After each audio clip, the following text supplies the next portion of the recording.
Donc bonjour, bonjour à tous. Je vous propose qu'on entame cette deuxième partie de matinée avec donc deux retours d'expérience au programme. Donc un premier sur la réversibilité des usages et la ZAN et un second sur la réhabilitation hybride environnementale.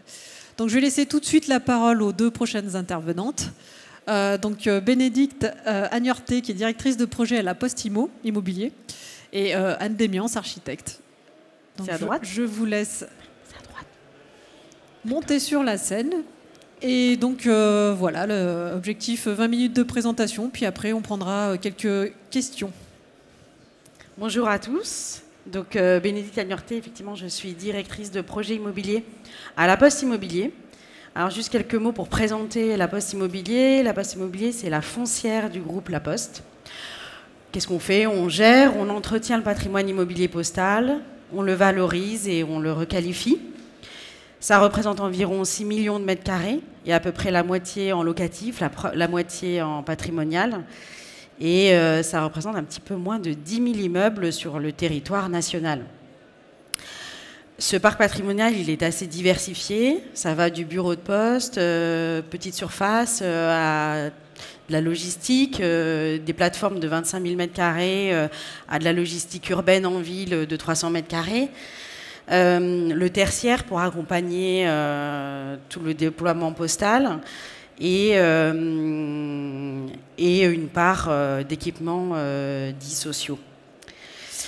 Donc c'est un patrimoine qui a aussi vécu, qui a marqué les époques de 1850 à nos jours, et on s'attache à continuer à faire perdurer ce patrimoine architectural. On lance des concours d'architecture sur tous nos projets immobiliers lorsqu'il s'agit de valoriser et de restructurer. Et on s'attache en premier lieu à continuer et préserver cette image d'un patrimoine qui marque le territoire, que ce soit pour des grands hôtels des postes qui sont restructurés, ou bien comme aussi des bâtiments industriels, comme on va le voir sur les N. Donc vous n'êtes pas sans savoir que le courrier baisse énormément, et donc du coup ça libère des surfaces de tertiaire ou des surfaces de centres de tri. Lorsqu'on a de la vacance sur des sites, tout notre objet, toute notre mission, c'est d'éviter cette vacance et d'anticiper le recyclage de notre patrimoine immobilier pour éviter de les laisser vides. Donc il peut y avoir deux options, soit on n'a plus besoin de ce foncier, on le valorise, et là on fait comme d'autres promoteurs, par exemple, on valorise, on construit du logement ou du bureau ou de la résidence service senior, des résidences étudiantes. On a un patrimoine qui est souvent très bien placé en ville ou dans les grandes métropoles, et c'est l'occasion de réfléchir au renouvellement de ce patrimoine. Donc on a développé une expertise assez forte sur la restructuration, ce qui nous permet aussi de développer des missions d'assistance à maîtrise d'ouvrage sur d'autres fonciers, des fois qui n'appartiennent pas à la Poste. Cette restructuration lourde, voilà, on est assez expert en la matière parce que on a été confronté à beaucoup de sujets de renouvellement et de restructuration. Alors ensuite, si ce foncier, on en a besoin, comme c'est le cas de l'Ezen, où on a encore un besoin postal, industriel ou de tertiaire, l'idée c'est de le renouveler et de le moderniser. Notre engagement, il va être de plusieurs ordres. Lorsque on renouvelle notre patrimoine, à la fois, comme je le disais, on s'attache à conserver cette empreinte architecturale et à préserver la qualité architecturale. Et bien sûr, la transition écologique nous préoccupe énormément, d'autant plus que ces bâtiments, on reste propriétaire, et donc derrière, on va chercher à optimiser les charges, à optimiser leur enveloppe, pour qu'ils consomment le moins possible. Donc toute la phase exploitation nous intéresse beaucoup, et on va parfois surinvestir dans les projets immobiliers pour éviter du coup derrière d'avoir des charges trop importantes. Et bien sûr, comme la Poste s'engage aussi fortement sur cet aspect-là, l'idée c'est de minimiser les impacts de la construction et d'être toujours, avoir un pas d'avance sur la réglementation en vigueur et de développer des bâtiments les plus sobres possibles. Sur le cas industriel, puisque c'est ce qui nous intéresse aujourd'hui en vous présentant le projet industriel de l'ESEN, et lorsqu'on se confronte à ce sujet de renouvellement de l'activité industrielle, outre la qualité architecturale, on se pose les questions de la réversibilité, de l'évolutivité de ces bâtiments industriels, et on veut éviter à tout prix la boîte à chaussures qu'on voit un peu miter le territoire, et on essaye de réfléchir autrement. En se disant, c'est l'occasion aussi finalement d'optimiser et de construire en hauteur. Ça va être le cas sur l'hôtel d'activité qu'on va voir là. En superposant les activités, en développant les usages en hauteur et en ayant plusieurs typologies de programmation à la verticale. Ça peut être aussi en développant à l'horizontale une trame assez régulière, où on se dit que peut-être dans 5 ou 10 ans, on va pouvoir continuer à tramer et à étendre finalement le bâtiment sur son emprise. Et en essayant aussi de réfléchir, quand on a des bâtiments industriels qui font 15 000, 20 000 mètres carrés, qu'est-ce qu'on peut faire sur la toiture? On peut faire des champs solaires photovoltaïques, on peut éventuellement imaginer un parking sur le toit, ou prévoir des mesures conservatoires pour continuer à construire en hauteur. Donc on essaye d'anticiper ces questions-là et vraiment de sortir de la simple boîte à chaussures, parce qu'on peut être là aussi pour plusieurs dizaines d'années. Le projet de l'ESEN, c'est vraiment cette préoccupation-là qui nous a animés pour développer un foncier qu'on avait déjà et essayer d'avoir un bâtiment le plus compact possible pour libérer l'espace au sol, préserver la biodiversité et l'améliorer. Donc ça va être, on a libéré environ 6 000 m² de réserve foncière en construisant en hauteur et en ayant plusieurs activités dans la verticale. Juste pour vous donner une idée, et Anne va vous le développer plus tard, on a une plateforme qui fait 12 000 m² au sol, qui va être pour les besoins de colis de logistique urbaine. Et en hauteur, on va développer des petites cellules d'activité pour des tiers qu'on va louer et qui seront accessibles par des véhicules de 13 tonnes. Donc c'est bien ce développement en hauteur qu'on a cherché à faire sur ce démonstrateur. On a lancé un concours d'architectes en 2024, on est en conception-réalisation. On a lancé ce concours d'architectes avec la ville de l'ESEN. Et puis voilà, on a choisi du coup, dans le cadre de cette conception-réalisation, Anne Demiance, avec l'entreprise GSE, pour anticiper au maximum une réflexion vraiment liée entre architectes et entreprises sur ce bâtiment un petit peu précurseur, parce que ce développement en hauteur, cette évolutivité qu'on voulait anticiper, et aussi une empreinte carbone minimisée.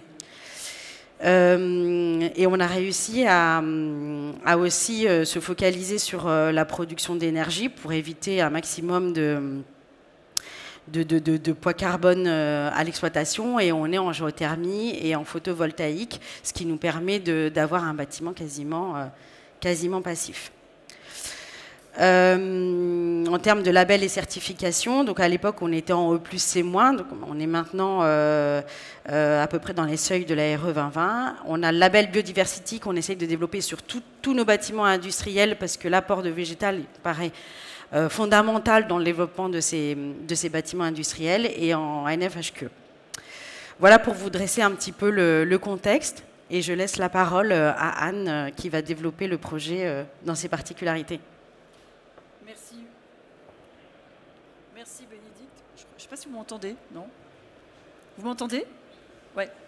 Donc, merci Bénédicte pour cette présentation. Effectivement, je vais vous présenter maintenant le bâtiment lui-même. Donc ce bâtiment, il rentre véritablement aussi dans une réflexion que je développe personnellement sur la question des entrées de ville, qui est, comme on le sait, ça a toujours été, d'un point de vue historique, je pense, une aubaine en fait, de l'accroissement des villes. C'est la lisière des villes en fait, qui se sont développées. Aujourd'hui, la lisière des villes qui se sont développées d'une manière, on va dire parfois sauvage, autour des infrastructures, est un vrai sujet auxquels on doit répondre, je dirais, d'une manière générique sur toutes les villes de France, et d'ailleurs sur lesquelles La Poste, le groupe La Poste, s'intéresse à la fois sur ces restructurations de bâtiments et sur ces bâtiments neufs. Ce bâtiment-là s'inscrit dans cette réflexion sur les entrées de ville. Comment arriver à densifier en fait des bâtiments tout en offrant des bâtiments qui s'installent dans la durée. Donc c'est vraiment une réflexion. Moi personnellement, je ne construis plus des bâtiments monofonctions. C'est-à-dire, j'essaie toujours de voir quelles sont l'anticipation urbaine qu'on va avoir sur cette question. Est-ce qu'il faut vraiment construire? Comment on construit? Et pour quelle durée? En tout cas, pour moi, j'ai choisi, c'est la durée. Donc là, on est bien en entrée de ville. Hein. Vous voyez, le terrain, c'est le terrain hachuré, là, que vous voyez. Et en plus, ça a une vertu, ce projet, c'est qu'il va permettre de désenclaver une zone industrielle qui était enclavée. Et donc, l'idée, c'est réellement de réfléchir sur ce travail entre périphérie, donc on est non loin de Lille, hein, du centre de Lille, on est vraiment à un quart d'heure, même pas 5 minutes en voiture, du centre de Lille, enfin disons 10 minutes aller avec les embouteillages. Donc c'est vraiment tout proche et toujours réfléchir sur cette complicité ou j'allais dire cette interaction entre comment revaloriser les entrées de ville en complémentarité avec les cœurs de ville, parce que là c'est vraiment l'idée aussi pour La Poste du dernier kilomètre hein, qui est géré, c'est-à-dire qu'il y a on va dire le gros du courrier qui va venir être trié dans ce bâtiment et qui va être redispatché avec des véhicules légers dans le centre de Lille. Donc il y a bien cette idée servicielle de cette complémentarité entre la périphérie et le centre-ville qui pour moi est une réflexion qu'on ne va plus pouvoir mener séparément. Donc c'est pour ça que moi j'ai répondu très favorablement à la demande de La Poste, puis que je puisse réfléchir sur ce sujet que je trouve extrêmement à la fois sérieux, fonctionnel, très technique, et en même temps qui sert vraiment la question de l'intérêt public dans la réflexion urbaine de comment on installe dans la durée un bâtiment. Donc c'est un bâtiment qui a une taille qui est quand même très grand, qui fait 192 mètres de long, en fait, qui est un peu l'équivalent d'un wagon de TGV, qui fait 18 mètres de haut, qui est légèrement galbé dans la partie haute pour arriver à avoir une sorte d'esthétique qui soit une esthétique qui, soit en corrélation avec un site qu'on veut qualifier dans le temps. Donc il y a 4 cellules de logistique qui sont installées. Au début, dans le concours, c'était 4 cellules, c'est devenu une seule. À terme, ce sera peut-être 2, 3. En fait, en tout cas, c'est la réflexion qu'on a menée avec le constructeur. Et moi, personnellement, là, je trouve qu'il y a un rapport très intelligent à la conception-construction quand on est avec un acteur public très volontaire sur le résultat. C'est là où la question de la conception-construction marche parfaitement dans ce cas-là. Donc c'est moi personnellement, j'ai dû comprendre complètement la question industrielle en fait des portées, etc. pour libérer l'espace. Donc à la fois cette logique d'économie d'échelle, de libération des espaces. Donc la question des flux aussi qui était très importante parce qu'on a, pour rendre possible à terme la qualité du quartier, il fallait évidemment et là, c'est une sorte de casse-tête qui, au final, c'est un peu comme une sorte de réflexion à long terme hein, qu'on a menée ensemble sur comment on dissocie les flux des poids lourds, des véhicules légers, des piétons, des vélos, pour qu'à la fin, en fait, ce bâtiment il puisse faire ville. Donc la flexibilité du rez-de-chaussée, 4 zones. On s'est épaulé déjà sur il y avait 2 voies ferrées, celle qui mène vers Lille et une transversale qui avait déjà un corridor écologique sur lequel on s'est épaulé et comme l'a dit Bénédicte, on a économisé proportionnellement aux 4 x 3, 12 plus 6, 18 000 m² du bâtiment. Au lieu de faire 18 000 m² au rez-de-chaussée, ce qui était le cas dans ce lieu, on l'a gagné 6 000 m² et on a pu comme ça végétaliser le bâtiment de façon plus importante.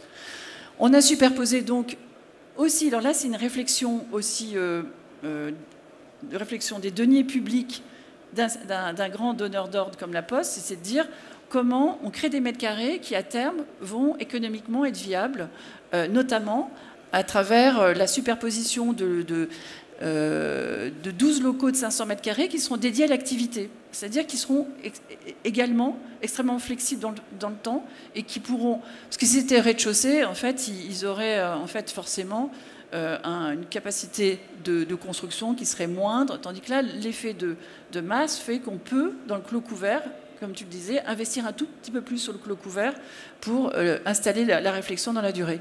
Donc la terrasse, la partie haute est aussi accessible par des 12 tonnes et à terme sera reliée par la voie en fait, qui va longer le terrain et qui va désenclaver le site. Et moi j'espère bien qu'on a laissé une ouverture et ça reliera en fait cette voie-là. Et donc il y a vraiment cette idée parce que je pense que la question du déplacement est une des problématiques de la modernité. Donc cette réflexion sur la fluidité en fait, des usages. Donc flexibilité de l'étage. Donc la matrice. J'ai appelé ce projet la matrice parce que je suis assez... je crois beaucoup à la duplication en fait, des éléments pour atteindre cette économie vertueuse. Notamment dans la question de la superposition. Donc la structure, comme je vous l'ai dit, elle a été... alors, c'est pas tout à fait la trame industrielle des grands bâtiments, donc j'ai aussi essayé de voir avec GSE ce qu'on pouvait adapter. C'est une structure de 16 mètres par 11 mètres en béton, avec des grands poteaux qui font une double hauteur. Et la partie supérieure est à un rythme de structure plus allégé. Donc là, on est plus 33 mètres par 16 mètres. Et après, il y a une structure bois qui permettra, dans la durée, de faire évoluer les parties hautes. L'idée de la cohérence d'une façade à l'autre, l'idée d'un dispositif qui permettra de plus ou moins remplir en fait, le volume capable, est aussi un élément de cette flexibilité, mais qu'on remplisse complètement le volume ou pas, il sera toujours dans sa cohérence architecturale.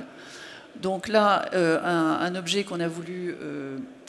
comme on l'a dit, végétaliser sur tous ces aspects, y compris du côté de la voie ferrée. Donc une matrice qui qui intègre en fait des problématiques d'autonomie énergétique avec la géothermie, des photovoltaïques, avec la possibilité de réutiliser le sol et avec une partie du béton concassé en fait des bâtiments qui existaient avant et qui étaient réutilisés. Le sol est rendu au maximum perméable. Voilà, différentes préoccupations qui ont accompagné la construction de ce projet. Alors pour aussi m'assurer qu'architecturalement le projet va pouvoir s'adapter aux évolutions, j'ai prévu, comme vous savez les constructions à Ikea, en fait on a des éléments qui sont montables, mais du coup j'ai prévu en fait que tous les éléments d'ossature prévoyaient des cadres dans lesquels on avait en kit soit des fenêtres, soit des éléments, des portes mobiles, etc. Ce qui fait que, comme on le sait, ce genre de projet utilitaire évolue dans le temps en fonction des utilisateurs. Et du coup, ça intègre dans cette, usage dans les déjà 4, 5 ans, 10 ans, 15 ans, que le bâtiment il va petit à petit miter dans son esthétique générale. Voilà. Alors, j'ai juste un petit film, si je ne suis pas été trop longue, de 3 minutes, de 2 minutes 30, qui résume tout ce qu'on a dit.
revient. Ah, ça recommence.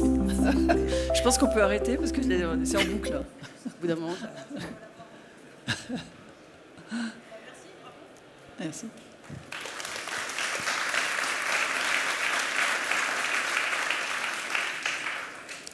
Donc merci Yann, merci Bénédicte. On a quelques minutes pour prendre une voire deux questions. Donc je vous laisse juste lever la main pour qu'on vous amène un micro. Il y a une question là-bas. Et du coup, je vous laisse vous présenter au moment où vous posez votre question, s'il vous plaît. Bonjour, Clémence Roux, Société Payet, Bureau d'études environnement. Vous avez évoqué très rapidement la réutilisation du bâtiment existant en concassage et tout ça. Est-ce que vous pouvez un peu détailler qu'est-ce qu'il y avait avant en fait sur la parcelle et comment est-ce que ça a été réutilisé, réemployé? Alors en tout cas, avant, il y avait un énorme bâtiment avec un peu en forme de L, pas très rationnel et avec voilà, des niveaux de tertiaire. Et il a été assez longtemps sous-occupé, enfin non occupé, et il était dans un état du coup assez voilà, dégradé. Et on a regardé comment essayer de le réutiliser dans sa facture principale et vraiment entre la mise aux normes et l'adaptation aux nouveaux usages, ça n'a pas été possible. Donc effectivement, on a tout désamianté, tout démoli et on a réutilisé environ 13 000 m3 de béton concassé, qu'on a concassé du coup sur place. On avait la chance aussi d'avoir de l'espace pour ça. Et on l'a réutilisé en fond de forme pour les voiries. Et on a pu du coup recycler ce béton-là. Sinon, le reste est parti selon le tri des déchets initial. C'est un bâtiment qui avait à peu près 50 ans, voilà, qui a été réalisé à peu près dans les années 70. Et voilà. Et 50 ans, c'est beaucoup, mais pas beaucoup aussi. D'où l'idée vraiment aujourd'hui de se focaliser sur l'évolutivité possible d'un bâtiment de ce type-là, de type industriel, où on se dit que dans cette zone, le recycler en logement, ce serait compliqué. Mais en tout cas, il peut y avoir en tout cas une évolutivité en termes d'activité et dans toutes ces caractéristiques industrielles voilà, sur lesquelles on peut réfléchir à la base. Et il faut savoir que la logistique, ça évolue beaucoup, souvent, tout le temps. Et avoir un bâtiment le plus rationnel possible, c'est aussi la clé pour aussi qu'il puisse s'adapter dans le temps, finalement. Merci. Donc, ça n'a pas d'addition. Merci. Est-ce qu'il y a une deuxième question courte, éventuellement? Tout était très clair avec le petit film à la fin. Bon, parfait. Encore un grand merci à toutes les deux. Merci. Merci d'avoir respecté le timing. Merci.